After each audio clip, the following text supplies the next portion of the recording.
Friends, কেমন আছো সবাই? আশা করি সবাই খুব ভালো আছো, সুস্থ আছো। আমিও ভালো আছি। আমার নতুন একটা ভিডিওতে তোমাদের সবাইকে স্বাগত জানাই। আজকের ভিডিওটা একটু অন্যরকম একটা রান্নার রেসিপি ভিডিও নিয়ে চলে এসেছি।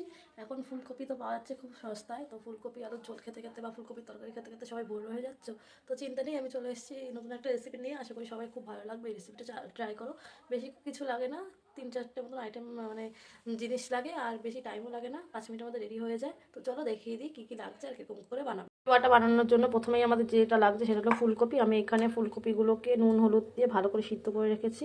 আর এখানে লাগছে পেঁয়াজ কুচি, রসুন, নুন, হলুদ, কালো জিরা আর লঙ্কা। তো চলো কী করে বানাবো দেখাই।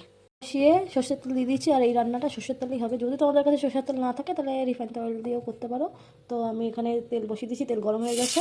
আর এই যে ফুলকপিগুলো দিয়ে দিলাম, এগুলোকে এবার ভালো করে আমি ভেজে নেবো।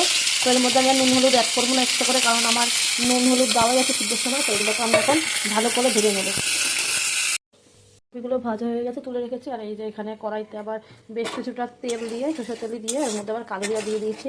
আর কড়াইটা একটু ইগনোর করি না, কারণ ভাজতে ভাজতে কড়াইটা একটু পুড়ে গেছে। তারপর এর মধ্যে দিয়ে দেবো কুচনো পেঁয়াজ দিয়ে একটু নাড়াচাড়া করে এর মধ্যে দিয়ে দেবো রসুনের কোয়া আর লঙ্কা গুঁড়ো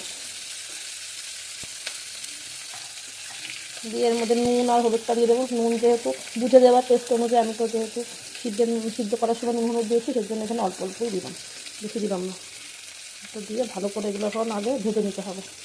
এখানে পেঁয়াজ রসুন আর লঙ্কাটা ভালো করে ভাজা ভাজা হয়ে এসছে। এবার আমি ওই ফুলকপিগুলো দিয়ে দেবো, দিয়ে কিছুক্ষণ ভাজবো, ভেজে তারপরে নামিয়ে নেবো। তো এইটা ভাজা ভাজা হয়ে গেছে। এবার দিয়ে দেবো আমি একটু ধনেপাতা।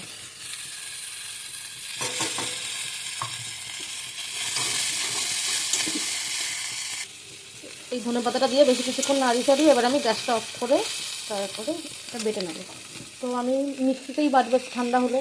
আর তোমরা চাইলে এটা শিলপাটায় বাটতে পারো, শিলে বাটলে বেশি টেস্ট হয়। তো আমি বেটে নিই, তারপর তোমাদের সঙ্গে ফাইনাল লুকটা শেয়ার করছি। আমার ফুলকপি বাটাটা রেডি হয়ে গেছে। তো এর মধ্যে উপর দিয়ে একটুখানি সরষের তেল ছড়িয়ে দেবো।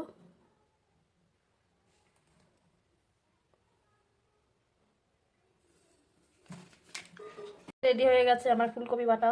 তো ভিডিওটা এখানে শেষ করলাম। কেমন লাগলো জানি না, তোমরা ট্রাই করে দেখো কিরকম লাগবে। খুব আমার আশা করি খুব ভালোই লাগবে, আমার তো খুব ভালোই লাগে।